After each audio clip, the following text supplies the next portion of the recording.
Hey, welcome to Truly Movies. Today I will be recapping you on the TV show You Season 2 and 3, available on Netflix. For the recap of Season 1, refer to link in the description below. Before we start, hit that like and subscribe button. And turn on notifications for our channel. Please sit back and enjoy. Forewarning, there are spoilers ahead. The show starts with Joe Goldberg moving into another condo in Los Angeles. He has escaped New York after a serious experience with Candace, an ex who Joe thought he had unintentionally killed. Joe has taken on another identity. Will Bettelheim, which he took from the real Will and detained him inside a plexiglass vault, in a leased storage unit. Under another identity. Joe gets a new position in the book cafe of a supermarket, Anavrin, where he meets his new flame. Love Quinn, a youthful widow whose spouse passed from cancer. Unbeknown to Love, Joe has been following her since he showed up in LA. She works in the store's kitchen and is concealing her way of life as the daughter of the rich Quinn family, who owns Anavrin. Love takes Joe on a food visit through the city. Sparkles fly among them and she kisses him. Tormented by the disappointments of his past relationships, Joe opposes her advances to more readily figure out love. Joe becomes a close acquaintance with her narcissistic twin, 40, a hopeful director and manager at Anavrin. They hit it off and 40 starts consulting Joe on script thoughts for another film. In the meantime, Joe's apartment manager, Delilah, is seen quarreling with her sister, Ellie, over her companionship with Henderson, a renowned comedian. Delilah trusts in Joe that she thinks Henderson sedated and violated her when she was 17 and has been attempting to uncover him from that point on. Joe attempted to search for dirt on Henderson by bluffing his way into his house party and takes his laptop. 40 tags along to pitch a project to Henderson, however, in the wake of getting dismissed by his agent, he has a drug-energized implosion. Joe brings 40 back home and tells Love. Subsequent to putting 40 to bed, Love has a genuine discussion with Joe and they ended up having sexual relations for the first time. Next morning, Will assists Joe with hacking Henderson's laptop, yet couldn't find anything implicating. Joe discovers that Ellie is going to Henderson's home and follows her. He catches Henderson attempting to tranquilize Ellie's beverage and furtively gives him a heavier portion to take him out. Joe attempts to inspire an admission from him. Henderson endeavors to get away, yet is inadvertently pushed down the steps, killing him. Joe camouflages his death as a suicide.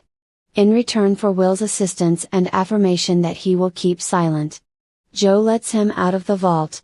Joe goes with Love to her parents. Ray and Dottie's 30th anniversary, where they will be renewing their vows. 40 shows up with his new girlfriend, Amy. To Joe's shock, his new sweetheart is really Candace. She found Joe's whereabouts from an online video of 40's complete implosion at Henderson's.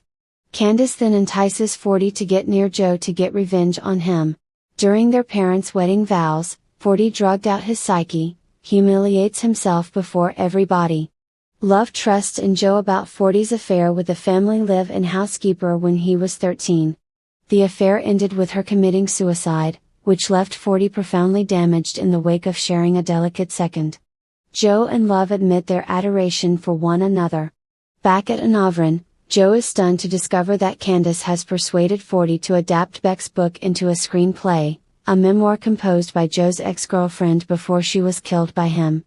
In the wake of catching Candace in a lie, Love recruits a confidential examiner to dive into her past. She breaks into Joe's condo, yet is to be caught in the act by Love. She confronts Candace about her troubled history and response. Candace uncovered Joe's real identity and how he attempted to kill her. Love confronts Joe. He owns up to lying about his real identity so he could escape from Candace, however denies attempting to kill her. At any rate, Love trusts him yet says she wants to break up with him. Joe is crushed. Afterward, Fincher, a cop and Delilah's dear companion, accept that Henderson was killed and thinks Joe may be involved. He informed Delilah, who figures out how to track down Joe's storage unit. Also, in it, Henderson's stolen laptop. Warning by his nanny Cam, Joe shows up and imprisons her in the plexiglass vault. He vows to release her in 16 hours, giving him an opportunity to say his farewells and leave town. Tragically, Joe gets kidnapped by 40 and is trapped in a hotel until he assists 40 completion his film script. Making the situation worse, 40 drugs Joe with LSD to assist with the inventive approach. Joe starts to hallucinate and black out. At the point when he comes to, Joe gets a call from Love. In the wake of perusing Joe's goodbye letter, she forgives him and believes he should remain in LA. 40 at last completed the script, accurately reasoning that Beck's ex-boyfriend killed her in a crime of passion, not her therapist. Next morning, Joe hurries to the storage unit just to find Delilah dead inside the vault. Joe attempted to remember his moves to sort out who killed her. Joe learns from 40 that he dropped him off to visit Delilah the last night while he got together with Candace. Afterward, Candace visits 40 and makes sense of that the real killer in Beck's story is Joe, her ex. Precisely like the content he has been composing, 40 begins investigating Beck's murder and is persuaded that Joe is the genuine killer. In the meantime, Candace figures out Joe was dropped off at a storage unit the previous evening and chose to visit.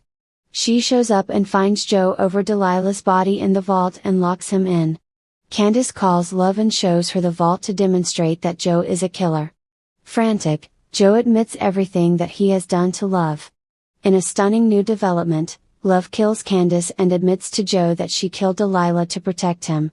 She likewise concedes to killing 40's live-in housekeeper Lover, which was concealed as a suicide, and has had a guilty conscience since youthful. Love intends to frame Ellie for Henderson's murder. Be that as it may, she has attorneys shield her from any lawful consequences. Joe's picture of Love is broken. A flashback, a youthful Joe is regularly presented to his dad's physical abuse of his mom.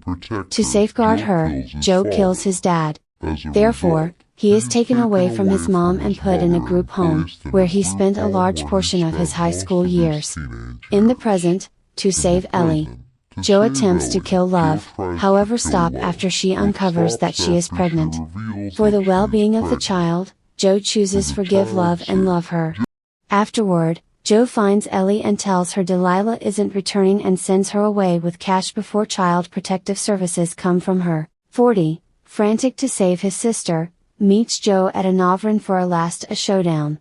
40 threatens to use a firearm on Joe and is prepared to execute him.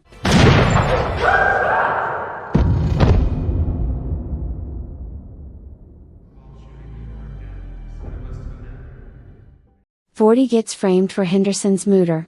However, the Quinn family utilizes their associations with shut down all examinations, and subsequently, Joe starts from scratch. With the arrival of their newborn child, Henry, Love and Joe move to Madre Linda, a well-off suburb outside San Francisco. They wind up overwhelmed with Henry, which strains their relationship. Joe becomes captivated by their neighbor, Natalie, spouse of tech mogul Matthew Engel. Natalie welcomed him over for wine and they kiss. Be that as it may, Joe reconsiders and leaves. Afterward, Love finds Joe's mystery box, loaded up with taken souvenirs from Natalie and acknowledges he is fixated on her. In an attack of envious fury, Love kills Natalie.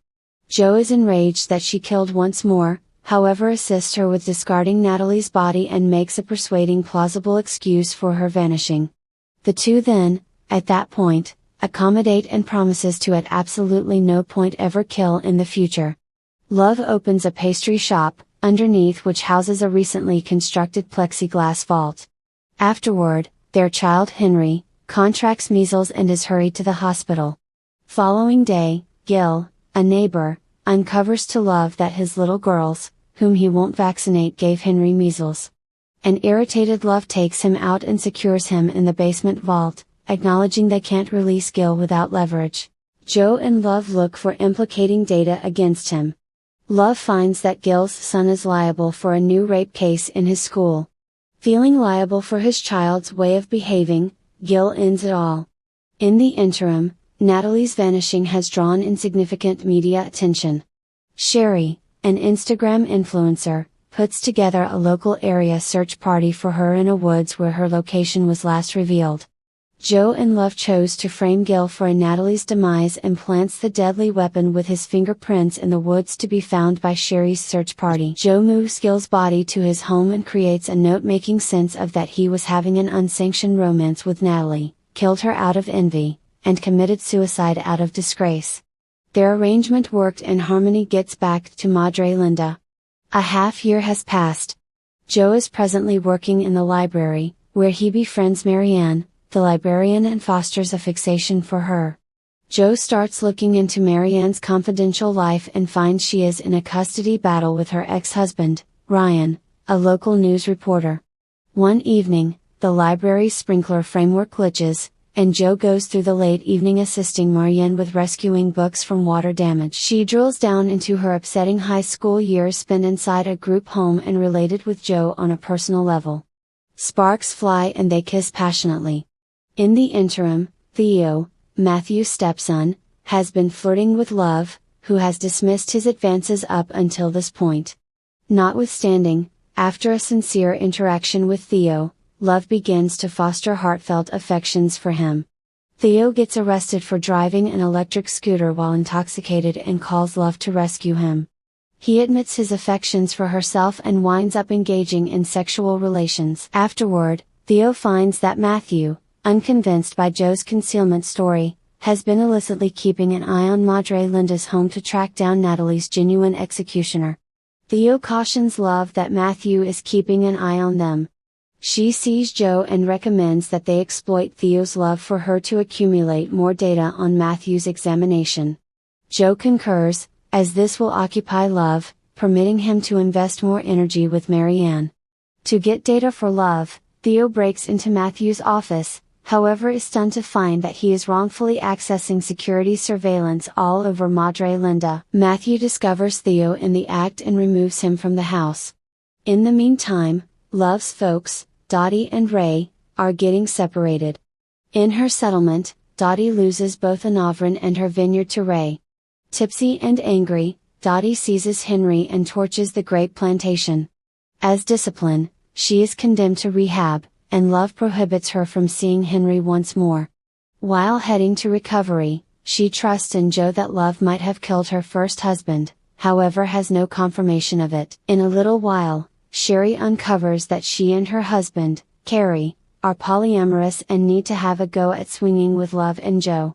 Love is interested, trusting it will renew their withering marriage.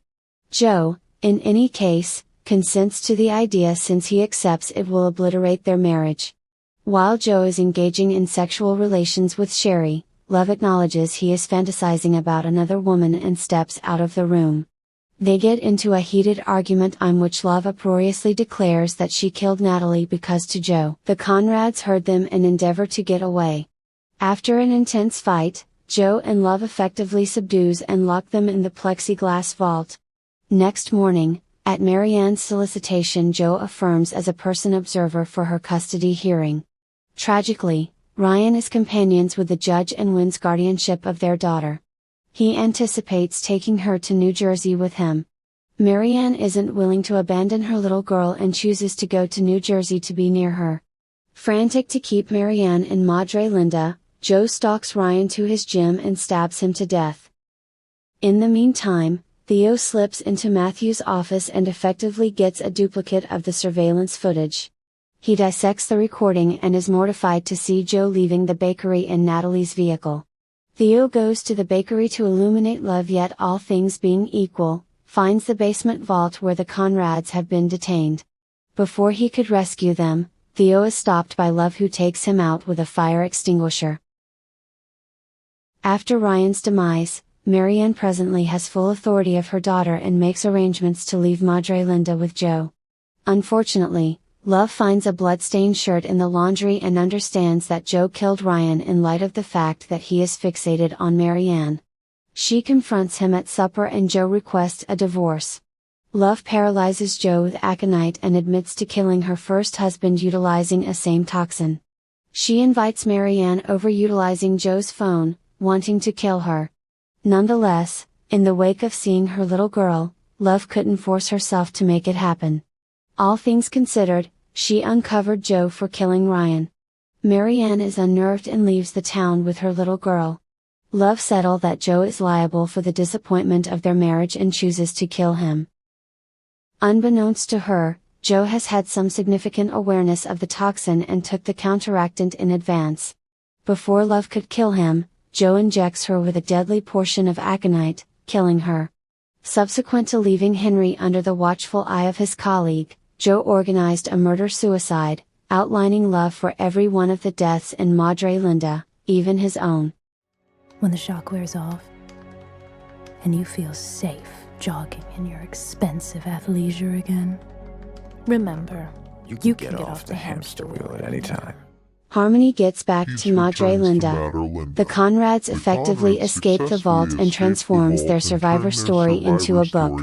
Theo endures the assault and developed better relationship with Matthew during recuperation. Joe getaways to Paris, where he proceeds with his quest for his perfect partner, Marianne. The end.